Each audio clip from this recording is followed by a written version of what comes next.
सब गोटे के नमस्कार करै छी। बिहारी खाना भंसाघर में सब गोटे के स्वागत है। आइ हम झिल्ली बना रहल छी। गाँव में अपना सबके झिल्ली कचरी जे बनैया तो यहाँ के बेसन है, एक कप से आधा कप अहाँ के ऐसा द रहल छी। एमे ई चना के बेसन है,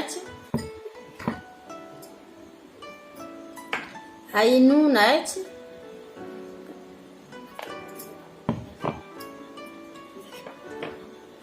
यहाँ के मिर्चाई या हरद दै छी कनी कनी एते एते के मतलब बुझियो एक चुटकी के मिला रहल छी। एमे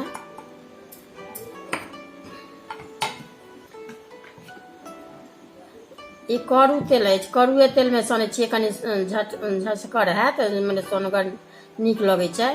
तो ये में हम कनिक मिला रहल छी, एक चम्मच मतलब एते छै, आधा चम्मच बुझियो।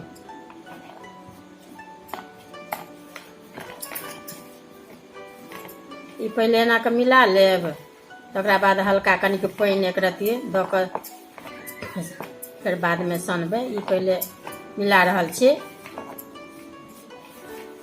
अपना सबके उमर झिल्ली कचरी मुरही सब नामी है। अब ई मिल गेल, कनिक पानी द रहल छी, हल्का कमे कमे पानी अहाँ कनी ल के हाथे में से मिलाब, बेसी गिल नहीं हेबाके चाही। ई सान लेलहुँ, अब ई भ गेल सानल। ई देखियो ई दूध के पैकेट अछि, तो मोलेम जे पैकेट रहत ने ओना कपड़ा पर मोटगर कपड़ा पर सेहो होइ छै। आ जेना ई अहाँ के कटने छी तो ई है कि अहाँ के ई फिर दोसर काट रहल छी। ई आई टाइप के ने एना के की करब, ई आकार क के एना के काट देबै।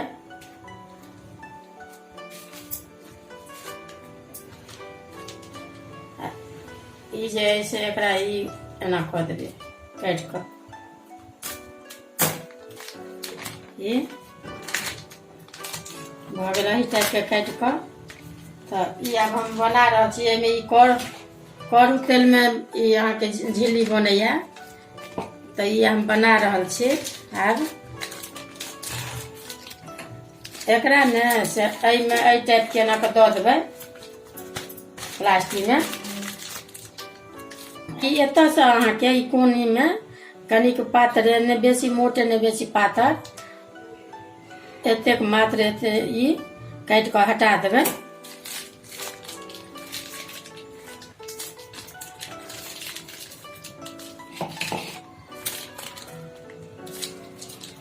ई देख लेबै मोट पातर ई एना के जे निकलैया तहन अपन बनायब। ई हम करू तेल गरम होइ ला देने छियै। ई अहाँ के एना के रबर लगा देलियै। ई सान के ने कनी 5 मिनट छोड़ देबै, कनी ढीला एक रत्ती हेबाके चाही। तो अब ई बना रहल छी हम। आँच कनी कम करब, तकरा बाद देबै अथी।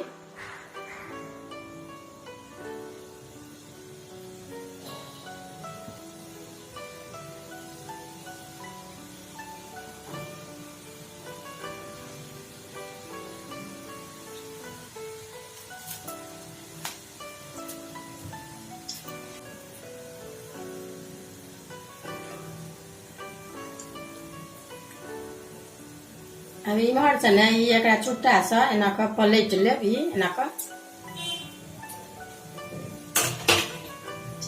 ई अहाँ के ने बेसी मोटे हेबाके चाही, मोट ठीक अब नहीं होइ छै, जे हेबाके चाही अपन झिल्ली के अथी साइज मोट पातर से राखब नीक लागत।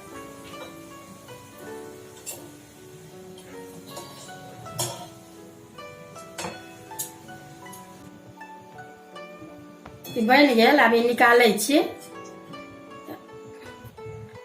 ई झाँझ में एई टाइप के झाँझ रहत ने ते ल निकाल लेब। एही टाइप के अहाँ के जतेक बनेबा के हैत से बना लेब।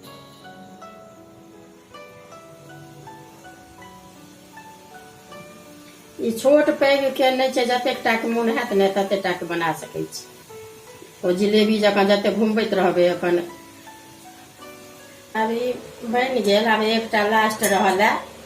अब अहिना क के गोल क के ने देखिए एकोटा टूटल नहीं, खाली स्थिर मोन कऽ के खाली ओकरा बनेबै। एकरा बेसी कनिक कुरकुर कर लेब जे नीक लागत।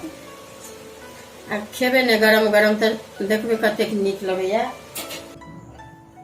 देखियो झिल्ली देखाइए देलहुँ, जेना जेना कहलहुँ हैं तहिना तहिना बना के देखबे। देखियो बनि कऽ तैयार भऽ गेल।